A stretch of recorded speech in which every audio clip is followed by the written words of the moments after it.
ഇതാരത്? സംശയിക്കണ്ട, ഇത് ഷാമു തന്നെയാണ്. ആളിന്ന് സൺഡേ ആയതുകൊണ്ട് കിച്ചണിൽ കയറിയിരിക്കുകയാണ്. രാവിലത്തെ ബ്രേക്ക്ഫാസ്റ്റ് ഷാമിന്റെ വകയാണ് കേട്ടോ. അപ്പൊ ഞാൻ വിചാരിച്ചു ഒത്തിരി ലഞ്ച് ഇത്തിരി സ്പെഷ്യൽ ആക്കാന്ന്. വേറൊന്നുമല്ല, നമ്മുടെയൊക്കെ ഫേവറേറ്റ് ആയിട്ടുള്ള നമ്മുടെയൊക്കെ ഒരു എവർഗ്രീൻ ചിക്കൻ ബിരിയാണി തന്നെ. അതും അധികം പണിയില്ലാത്ത കുക്കറിൽ പെട്ടെന്ന് ഒപ്പിച്ചെടുക്കാൻ പറ്റിയ ഒരു സൂപ്പർ റെസിപ്പി. ആദ്യം തന്നെ ഓണിയൻ നല്ല ചൂടുള്ള ഓയിലിട്ട് വറുത്തെടുത്ത് അങ്ങ് മാറ്റി വെക്കുക. ഇനി പ്രഷർ കുക്കർ എടുക്കുക, അതിലേക്ക് അരിഞ്ഞ സവോള, തക്കാളി, പിന്നെ ചതച്ച ഇഞ്ചി, വെളുത്തുള്ളി, പച്ചമുളക്, മല്ലി, പുതിന, കഴുകി വെച്ച ചിക്കൻ, തൈര്, മഞ്ഞപ്പൊടി, ഗരം മസാല, നമ്മൾ ആദ്യം വറുത്ത് വെച്ച കുറച്ച് സവോള ഉണ്ടല്ലോ, അതിൽ നിന്ന് പകുതിയോളം അങ്ങ് എടുക്കുക. കുറച്ച് ഉപ്പും കൂടെ ചേർത്ത് നന്നായിട്ട് കൈ കൊണ്ട് തിരുമ്മി കൊടുക്കുക കേട്ടോ. എനിക്ക് തോന്നുന്നു ഒരു 10-15 മിനിറ്റോളം നമ്മൾ കൈ കൊണ്ട് കുഴച്ചെടുക്കണം. എന്നാലേ ആ ചിക്കനിലൊക്കെ ആ തൈരും ആ മസാലകളൊക്കെ മിക്സ് ആവുള്ളൂ.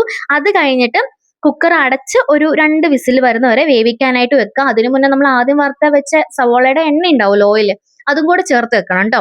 അതേസമയം നമ്മൾ അപ്പുറത്തെ സൈഡിൽ നമ്മൾ സാധാരണ ഉണ്ടാക്കുന്ന പോലെ നല്ല മണമുള്ള നെയ്ച്ചോറ് റെഡിയാക്കുന്നുണ്ടേ.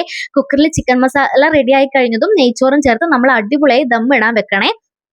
അങ്ങനെ മുകളിൽ കുറച്ച് നെയ്യൊക്കെ തൂക്കി കൊടുക്കണം. മുകളിൽ മല്ലിയില തീർന്നുകൊണ്ട് അത് ഇടാൻ എൻ്റെ കയ്യിൽ ഉണ്ടായിരുന്നില്ല കേട്ടോ. അങ്ങനെ ഇതാ നമ്മുടെ ചിക്കൻ കുക്കർ ബിരിയാണി ഇവിടെ റെഡി ആയിട്ടുണ്ട്.